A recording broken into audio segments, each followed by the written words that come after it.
Hi friends, आप सभी लोगों का हमारे YouTube channel agriculture tricks by NK में हार्दिक स्वागत करते हैं।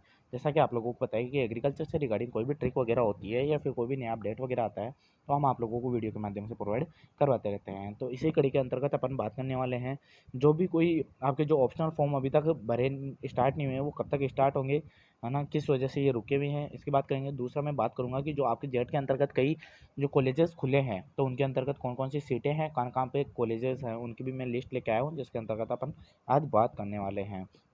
तो चलिए अपन बिना टाइम वेस्ट किए हुए अपन बात करते हैं आज के टॉपिक को लेकर। तो अपना टॉपिक है कि पहली चीज़ तो सबसे ज़्यादा मैसेज वगैरह आ रहे थे मुझे विद्यार्थियों के कि सर ये ऑप्शनल फॉर्म स्टार्ट क्यों नहीं हो रहे हैं। तो कई अभी क्या है कि जैसे सीबीएसई वगैरह का इनका रिजल्ट जो डिक्लेयर नहीं हो पाया है, इस वजह से अभी ऑप्शनल फॉर्म स्टार्ट नहीं हुए हैं, क्योंकि कई पात्र विद्यार्थी जो एलिजिबल विद्यार्थी हैं उनका रिजल्ट नहीं आ पाया है और वो ऑप्शनल फॉर्म भर देंगे, या किसी का नहीं आया है, इधर जेट के अंदर हो रहा होगा या फिर वैसे अगर एलिजिबल नहीं हो रहा है तो उसके अंदर काफ़ी वेरिएशन आ जाता है। इस वजह से अभी तक क्या हुआ कि ऑप्शनल फॉर्म स्टार्ट नहीं हुए हैं। तो जैसे ही आपका रिजल्ट आ जाएगा सीबीएसई वगैरह का या फिर कोई भी अपने बोर्ड वगैरह है उनका, उसके साथ साथ ही जैसे कि यूजी पीजी का भी सेशन लेट हो गया था अपने कोविड के चक्कर में, तो उनके भी रिजल्ट अभी रुके हुए हैं। तो इस वजह से अभी आपके ऑप्शनल फॉर्म रोके गए हैं। तो जल्दी ही जैसे ही इनका सबका रिजल्ट डिक्लेयर होता है, क्योंकि अभी काफ़ी, जैसे कि अगर मैं कॉलेज की बात करूँ तो एमएससी काउंसलिंग भी इसी वजह से रुकी हुई है, क्योंकि अभी काफ़ी कॉलेजों के जो रिजल्ट हैं, पिछले सेमेस्टर के रिजल्ट हैं, वो काफ़ी रुके हुए हैं।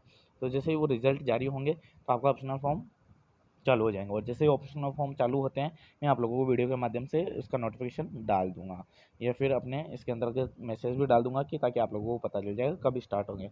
और उसका भी मैं एक वीडियो प्रोवाइड करवा दूंगा जिसके अंतर्गत आप कैसे कैसे कॉलेजों को चूज़ करना है, किस हिसाब से आपके मार्क्स हैं, तो कौन सी एकदम आपके कम मार्क्स है तो आपको किस हिसाब से कॉलेजों का चयन करना है, कि पहले आपको गवर्नमेंट कॉलेज लगानी है या यूनिवर्सिटी लगानी है, तो उसका भी एक मैं सेपरेट वीडियो प्रोवाइड करवा दूंगा। तो अपने इस चीज़ का तो हो गया कि ऑप्शनल फॉर्म आपके स्टार्ट हो जाएंगे जल्दी जैसे कि आपका रिजल्ट जारी होता है। अगर मैं नेक्स्ट चीज़ की बात, तो वो आती है अपनी कॉलेजों को लेकर, है ना। तो नेक्स्ट बात करेंगे अपने कॉलेजों को लेकर। तो जैसा कि आप लोगों को पता ही है कि अभी माननीय मुख्यमंत्री महोदय की बजट घोषणा वर्ष 2022-23 जो अभी हाल ही के अंदर अभी बजट घोषणा हुई थी मार्च के महीने के अंतर्गत, उसके अंतर्गत अनुपालना में जो खोले गए नवीन राजकीय कृषि महाविद्यालयों के संबंध में जो प्राप्त किए जाने बाबत, यानी कि जो अभी नए कॉलेजेस खोलने की बात की थी उनके लिए, क्योंकि ये भी आप लोगों को अभी क्या होगा, इसके अंतर्गत आप लोगों को देखने को मिलेगा कि काउंसलिंग के अंतर्गत इन कॉलेजों के अंतर्गत भी कितनी कितनी सीटें हैं।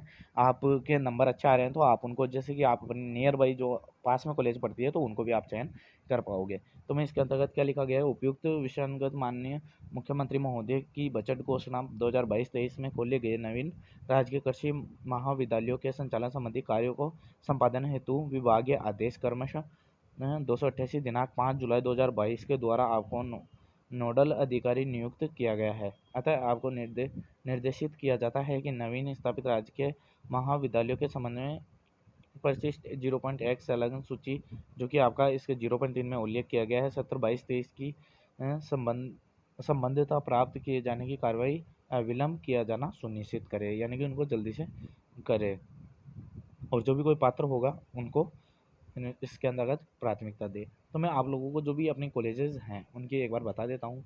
तो अपने जो मैं बात करूँ फर्स्ट कॉलेज की है वो गवर्नमेंट कॉलेज ऑफ मंडावर, है ना। मंडावर जो आपका अलवर डिस्ट्रिक्ट के अंतर्गत आता है, तो वहाँ पे एक गवर्नमेंट कॉलेज खुली है। ये अंडर में रहेगी, कौन सी यूनिवर्सिटी के अंडर में, जो एसकेएन जोबनेर है उसके अंतर्गत रहेगी। इसके अलावा जो आप देख सकते हो इसके कॉन्टैक्ट नंबर वगैरह अगर कुछ जानकारी चाहिए तो। इसके साथ साथ ही जो सीट अलॉट हुई है इसके अंतर्गत 7 सीटें हैं फ्रेंड्स, है ना। तो 60 सीटें हैं। इसके अंतर्गत जो पेमेंट सीटें होंगी उसका भी जैसे ही परफॉर्मा आता है तो मैं बता दूंगा, कि जैसे कि कई कॉलेजों के अंदर क्या होता है अपने, कि 20 सीटें प्राइवेट हो गई, 40 सीटें गवर्नमेंट हो गई, या 50 सीटें गवर्नमेंट, या सॉरी 50 सीटें तो आपकी क्या रहेगी नॉन पेमेंट की, और 10 सीटें पेमेंट की। तो ऐसे पेमेंट की और नॉन पेमेंट वाली जितनी भी रहेगी, है ना, तो उनकी भी अपन बात कर लेंगे जैसे ही इसका पीडीएफ जारी होता है। तो अगर मैं बात करूँ नेक्स्ट की, तो गवर्नमेंट एग्रीकल्चर कॉलेज तिजारा जो डिस्ट्रिक्ट अलवर में है, ये भी आपको अलवर के अंतर्गत देखने को मिलेगी। इसके अंतर्गत भी आपके 60 सीटें हैं, और ये भी कर्ण जो एसकेएन है उसके द्वारा ही इसका कंडक्ट करवाया जाएगा, या इसके अंडर में ये रहेगी।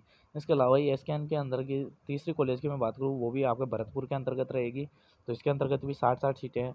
तो ऑलमोस्ट सभी कॉलेजों के अंतर्गत आप लोगों को देखने को मिलेगा कि 60-60 सीटें हैं। तो मैं मुख्य मुख्य बता देता हूँ कि आपके भरतपुर के अंतर्गत 2 कॉलेज हैं, एक और 3 कॉलेज हैं, इसके अलावा नेक्स्ट बात करूँ मैं आपके सामने नेक्स्ट दिखेगी करौली के अंतर्गत, जो कोटा के अंतर्गत आएगी। ये कोटा के अंतर्गत, इसमें भी 60 सीटें हैं। इसके अलावा नेक्स्ट कॉलेज की बात करूँ तो ये भी आपकी करौली है। इसके अलावा 8वें नंबर की बात करूँ सवाई माधोपुर के अंतर्गत, जो भी सवाई माधोपुर के आसपास के विद्यार्थी अच्छे नंबर बन रहे हैं तो वो भी अपने आसपास में कॉलेज ले सकते हैं। तो इसके अंतर्गत भी 60 सीटें हैं। तो कुल आप पूरी पीडीएफ यहाँ पे देख सकते हो, या फिर कोई स्क्रीनशॉट लेना चाहे तो स्क्रीनशॉट ले सकते हैं। तो इसके अंतर्गत आपकी जितनी भी कॉलेज हैं उसके अंतर्गत जितनी भी सीटें हैं, जो 60 सीटें हैं, वो आपकी इसके अंतर्गत देखने को मिलेगी। और जैसे कि मैंने पहले ही बताया था उस सीट मैट्रिक्स के अंतर्गत कि आपकी सीटें बढ़ती हैं तो उसके अंतर्गत आपके कट ऑफ के अंतर्गत भी आपको वेरिएशन देखने को मिलेगा। क्योंकि जैसे कि काफ़ी विद्यार्थी इसके अंदर एलिजिबल हो जाएंगे, इतनी सीटें जुड़ेंगी, तो उससे क्या होगा कि आपको अपॉर्चुनिटी मिलेगी, आपको कॉलेज में जाने का मौका मिलेगा। तो इससे रिगार्डिंग अगर आपके मन के अंदर और भी कोई क्वेश्चन हो तो आप हमें कमेंट बॉक्स में बता सकते हैं। इसके साथ साथ ही में जब भी ऑप्शनल फॉर्म चालू होंगे मैं आपको उसका वीडियो प्रोवाइड करवा दूंगा। चलो फ्रेंड्स, मिलते हैं फिर नेक्स्ट वीडियो में। Thank you friends.